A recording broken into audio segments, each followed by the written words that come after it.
Okay, I got a stronger signal now. I'm Nick Slavic. I'm the proprietor of the Nick Slavic Painting and Restoration Company, a painting contractor based in Minnesota, and I'm here today for the PDCA to do live in the field training. We'll be doing this every fourth Wednesday of the month. You can visit pdca.org for membership, for training, and for more videos. So, I'll tell you a little bit about myself while we get going here, waiting for a few more people to come on. I've been a painter for more than 20 years now. I'm a second generation painter. My father started me when I was 13. I subscribe to traditional painting methods when I can, and traditional coatings. We paint all of our exteriors by hand still. We hand scrape. When I do interior woodwork, I do traditional oil varnish and applied with a brush when necessary.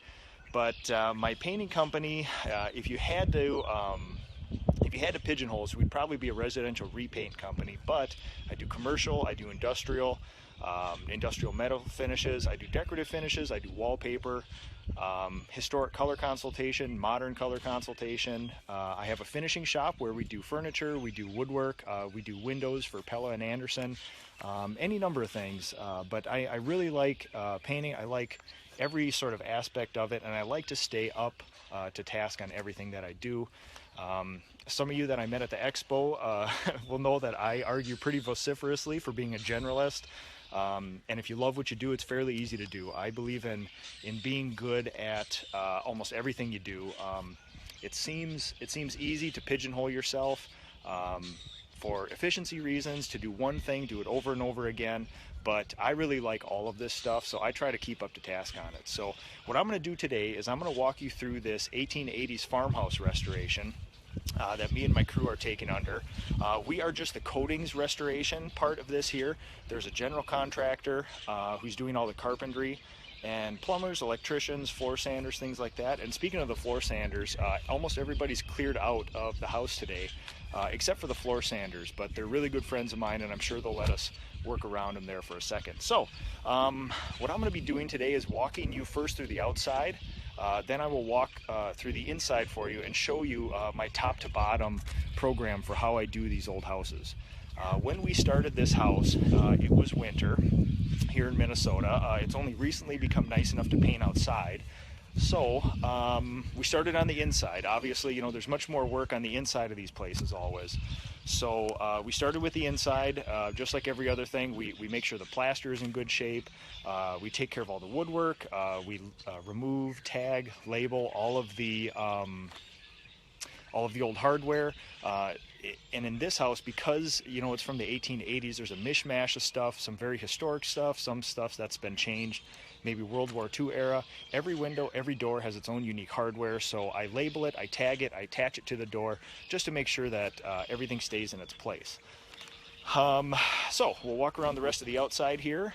I think what I will do is flip this around quick, and we'll do a walk around on the outside. I'll kind of describe where we're at with the exterior, and then I'll take you inside.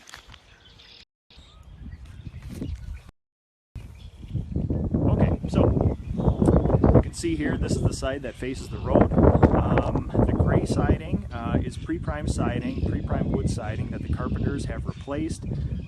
That wood wasn't serviceable enough for us to restore. The rest of the yellow wood is washed, sanded, scraped, and primed, and we're going through the process of doing some touch-up scraping and filling all the nail holes. And on this particular project, the carpenters wanted us to caulk the entire house as well. So we're going through, and you'll see here in a second, my crew's on the back side doing some sealant stuff now. Okay, as we walk around here, this is the kitchen extension. This part of the house is added on at a later time, at least this portion here. The guys are up there scraping away, caulking away. Normally when I walk around the house, they're either freestyle rapping or napping under a bush somewhere, so this is actually a pretty good sign. I caught them working today. So, all right, walk around the other side of the house here. Okay, so you can see here, this is the side that the homeowners will be using the entrance for. I'll give you a glimpse of the color scheme. This is my gradients of 3 principle. I did a mock-up here. The door is the finish color. The siding, which you see right here, this is the finish color for the siding, and this lighter kind of buttercream color right here is the trim color. So my gradient to 3 principle is a very historic thing, and I like to call it a trick that painters use, but nobody actually uses it. So I don't know if it's a trick or an easy way out or whatever, but I like to use, if you take one color strip of paint and take a very light version of it, take a medium version of it, and a dark version of it, and use those in the order of lightest being trim, medium being siding, and then darkest being the accent. That's a very historic color scheme, and you can do this with any color. You know, I haven't been able to talk a homeowner into purple or orange or anything like that yet, but this one I was able to talk into a very traditional kind of ochreish yellow paint color. So this is just tinted primer right here, but as you saw before, the top coat isn't going to be that far off from this. So all right, I'll walk you back around. Maybe we can go through the inside now, and I'll try to catch up with your questions during the broadcast here. But I'm trying not to trip over all the stuff on the construction site here. So the video will be posted after, and if you have any questions, we can take care of them then as well. All right, we'll make our way through the inside here.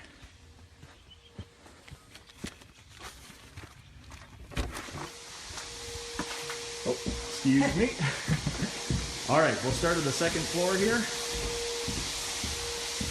The stairwell in this house was actually moved. It faced the other direction.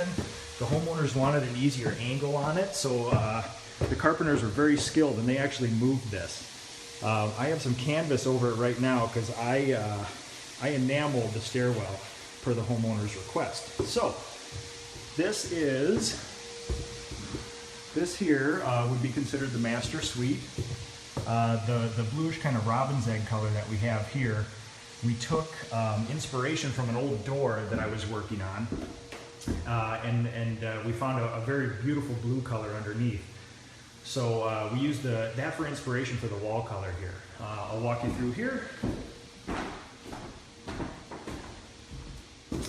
This would either be the master closet or a sitting room.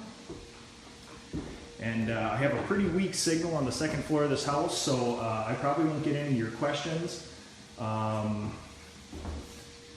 But once I get outside, they'll come through again. So added a closet, you know, as these 1880s houses are apt not to have.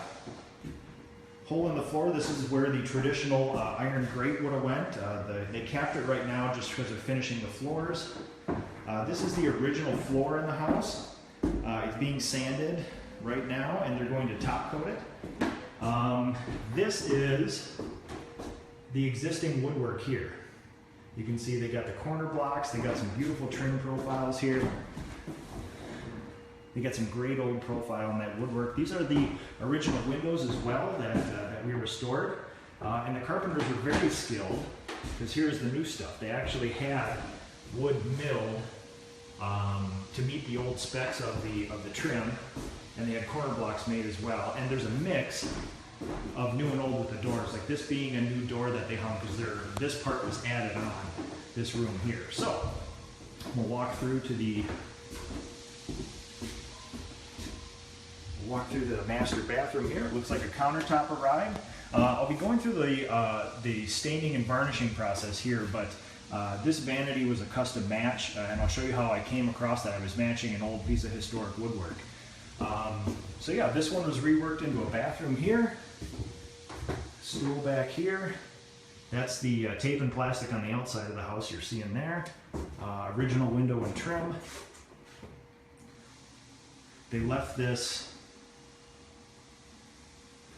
original trim and the window that faces out into the stairwell. Okay, so I'll get onto the second floor here. I think I got a fairly bad connection, but as you can see here, here's the other room in the second floor here. The old chimney, old vent, restored plaster. I like the character, so I don't fix everything. So we'll go back downstairs here.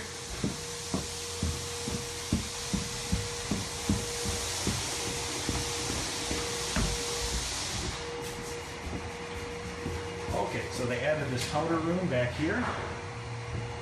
And I'll show you this. The carpenters were skilled enough to add, they took one of the original doors of the house and made it into a pocket door.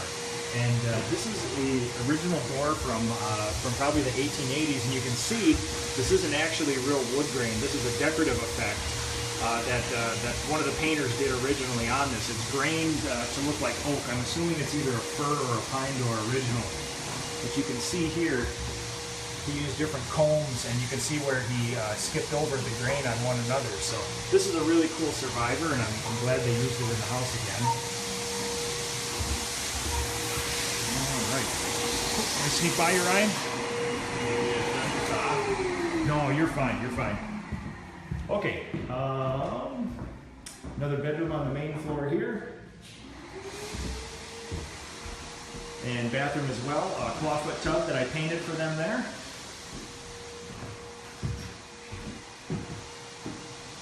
Another vanity that we had matched. All right, we'll walk through the house again, and I'll show you some of my samples.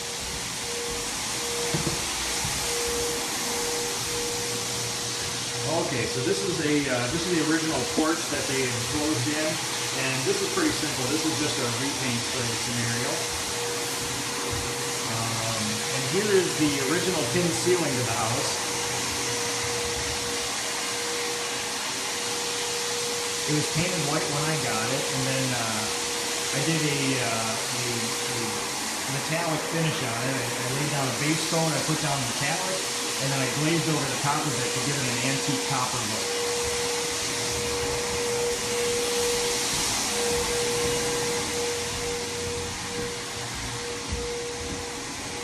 Okay, so I'll show you some of the cabinets that we have here. The island is actually a pretty unique thing. There is this portion of it right here was a built-in hutch, probably from 1910, give or take 10 years. This is original. This would have been butted up against the wall. And then they added this back half back through here. So I had to match the original stain on that, and I'll show you what I did here. I'm going to go outside. It looks like I got a pretty weak connection, so. Okay.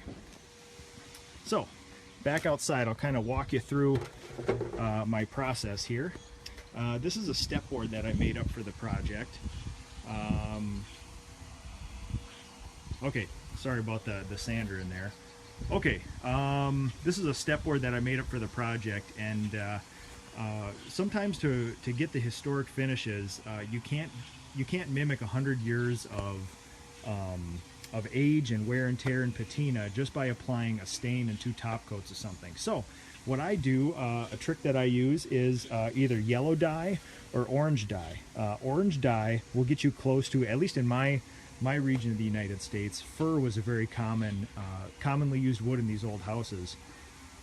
And after about 100 years, it takes on a very deep sort of mahogany kind of look. So depending on how brown, how red, or how dark it is, you use combinations of dye, some amber shellac, some clear shellac, and then pigmented stains, and then oil varnish. For this particular job, we were matching the oak, so just knowing that oak has more of a golden tint to it, I mixed up different formulas of dye in combination with different pigmented stains here, and then tried, as you can see here, there's different shines on the board. I used on the right of every segment here is amber shellac, and on the left is de-wax shellac, just seal coat. Knowing that oak is going to have a little more golden tint, I tried 3 of my kind of go-to oak stains to get that. I wasn't really getting the richness of it, so I figured I had to up the ante on the dye here. So I did about a 4 or 5 strength formula on the dye, and same thing, amber shellac, seal coat, pigment stain, and then varnish. So this got me the closest to what I needed to do for the doors here, and I'll walk inside and show you the stain match that I came up with here.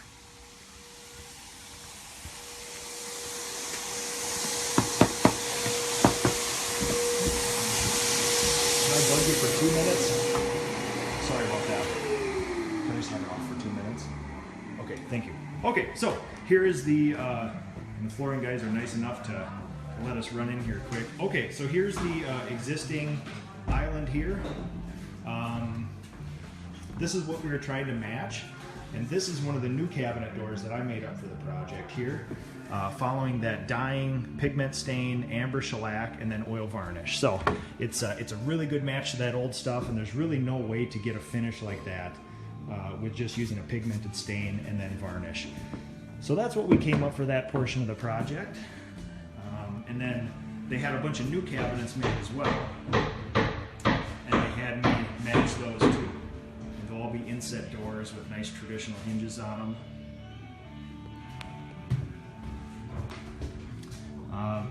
Traditional beadboard ceiling here. This one was oil primed, sanded to a really glass-like finish, and then I use Benjamin more advanced for my top coats on all the woodwork here. So that's a really nice effect. Almost all the lighting you see here has been salvaged from an outfit in the Twin Cities here. That's an architectural salvage, including lights like that. So here's another view of tin ceiling that I just finished glazing yesterday. Okay, so back outside here. Looks like in the house I got a pretty weak connection, so I'll try to keep it out here now. Okay, so my normal process with the exteriors of these restorations is, number one, to assess the wood and check what's good, what's bad. Do we have to get a carpenter in here? In this case, the carpenter was already here.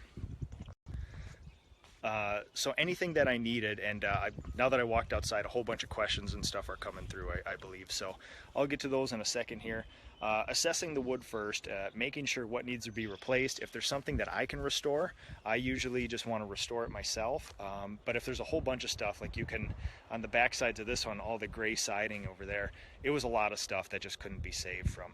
I'm guessing this house hadn't had a paint job in somewhere between 20 and 30 years, so it was in really bad shape. But the good part is, when you get a house like that, the paint just flies off the house. It's really easy to contain and to get it all off to a good substrate. So after the wood is assessed, following all the appropriate lead laws, RRP laws, safety-wise, a combination of pressure washing, sanding, scraping. We usually get us down to a good substrate. We sand everything to make sure the house is nice and smooth, especially with this old wood being pine or fir. It gets fuzzy sometimes, so we sand it all down. Everything gets primed, and then we start filling cracks, nail holes, things like that. My preference is always to prime before this stuff, only because I believe the sealants and the caulks and the fillers and epoxies and things like that, they stick much better to a primed surface than to bare wood. Anybody who's done a lot of residential repainting knows on some of those corner boards in those newer houses, you can grab the caulking bead by the bottom in a corner board and almost zip it all the way up in the house and pull it off. And normally what you find under there is bare wood. So I like to get a good prime on it first. Then everything gets sealed up, and then we start the process of, touch-up scraping, filling other nail holes, getting everything ready, and then everything gets top-coated. Benjamin Moore Aura. This particular job, we're using low luster. Everything will be coated twice by hand. So, especially with exteriors, I like to take sort of a belt and suspenders approach where, Aura and Duration, a lot of those products are self-priming, one coat over, existing paint, same color, things like that. I still like to use oil primer, and I like to double top coat. It was the way I was raised to do it, and I still believe you get good value for it doing that. So everything will be done by hand, by brush and ladder. Seems to go very quickly that way once we get all the windows plasticed off and whatnot. And like I said, this house will have a traditional 3-color scheme to it. The faceboard and soffits will be the trim color, corner boards trim. The sashes of the windows will be the deep kind of ochre color that's on the door, and then all the rest of the trim will be the lighter color, with the siding being sort of the medium one. So I don't know if you guys have any questions here, if you want to go see some particular things inside or outside that I may have skipped over, but yeah, I will I will just take whatever questions you have.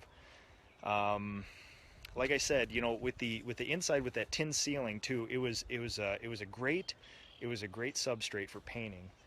It was in great shape. It had been painted with, you know, probably Sears Easy Living satin or something long ago, kind of slopped on.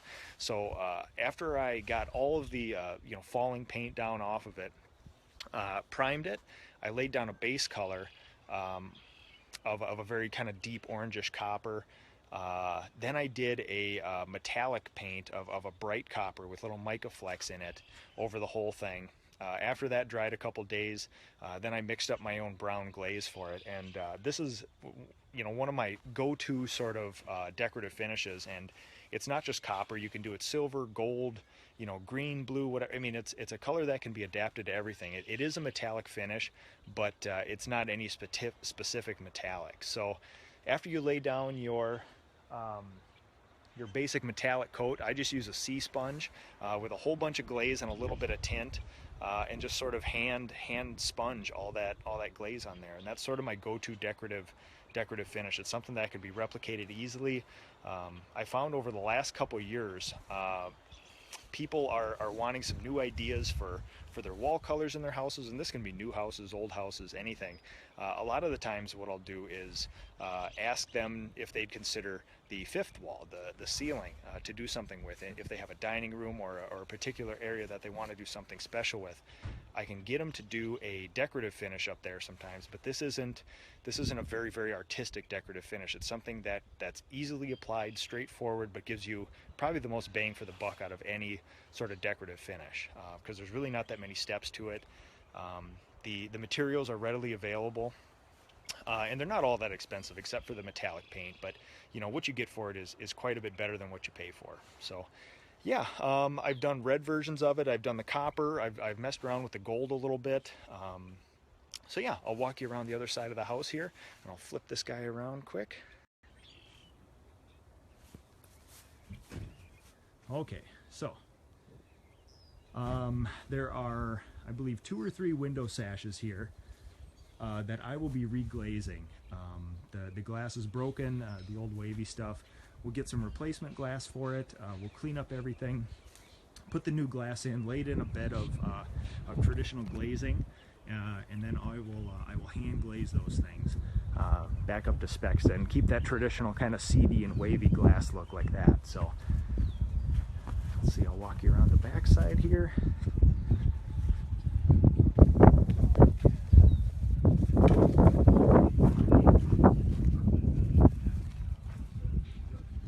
Okay, so yeah, this is, you know, 1880s house. This is a fairly easy one, low to the ground. Not too many moving parts around it here. Step inside again here until I lose my signal, then I'll run out again. So yeah, there's the existing door. They saved that woodwork. That's some of that traditional full painted woodwork as well.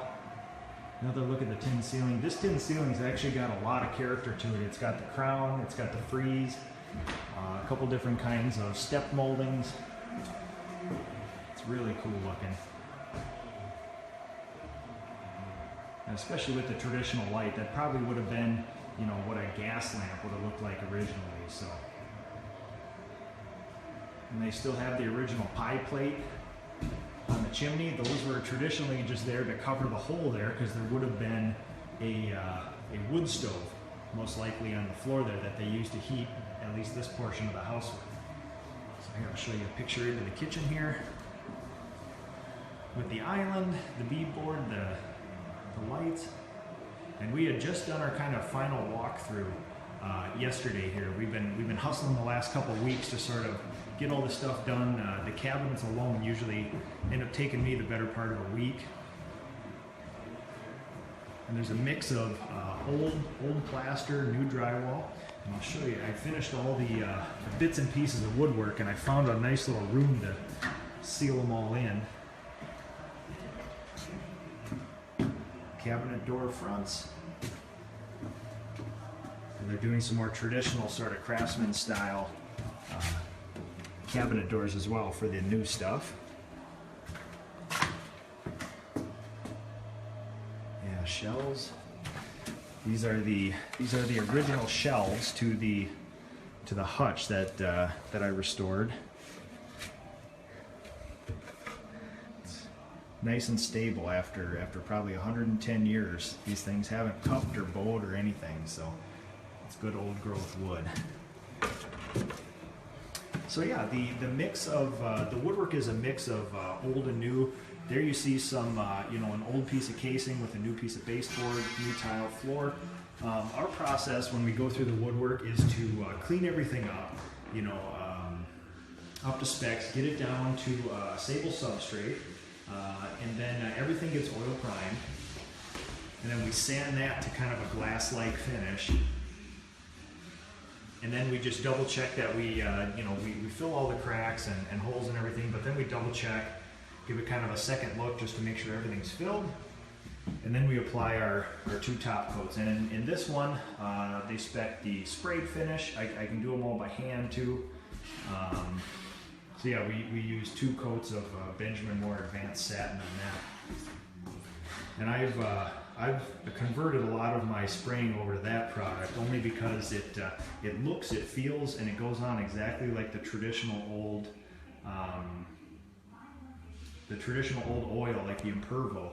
But the smell is down a lot, and it's a little bit easier on the rest of the people working here. So, all right. Oh, some people are asking about that product recommendations. Like I said, the Benjamin Moore Advanced for the woodwork is my go-to. I use a Valspar product on the walls, bang for the buck. In my area, it's about the best you can get. Exterior paint, Benjamin Moore Aura. I have not found a better one yet. My decorative finish is actually a Sherwin-Williams, I believe they're called Faux Impressions. And this is an actually existing, you can see that cool old wallpaper in there, but this is an existing cabinet. This one was original to the house here. I use traditional oil varnish, Alex, on all of my woodwork. I'm still sort of a purist in that regard. There is good lacquer out there, but I never see any. Almost all the lacquer that I see applied can be shaved off with your fingernails, so I am not a convert to that yet.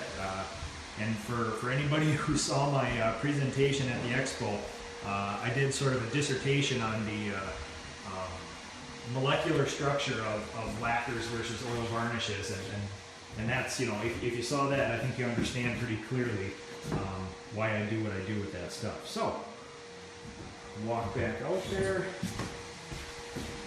The flooring people started up again, so I think I'll make my way outside. Yeah, traditional picture rail up there with a salvage lighting fixture. And this is where you can really see the cool texture of the old plaster. A lot of the plaster, you get a lot of calcimine bubbles, which are what you see there. And that's sort of universal with the old stuff. And I like to preserve that stuff. I think it's pretty cool to do. So I patch, the human defects a lot of the times, the nail holes and the things like that. But I really like to preserve that. I have plaster like this in my old house, and I like to give it a nice eggshell finish, just so you can see all that stuff. So I think that's pretty cool. A flatter paint would hide a lot of that stuff, but I think I like this a little better. So I'll seal up my little safety room for my stuff here, and I'll head back outside and answer any questions if you guys have them for me.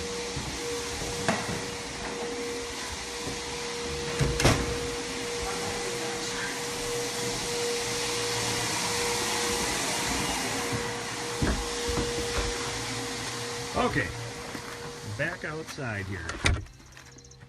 I'll walk you back to the quiet part around the front of the house here. The crew's setting up for the front.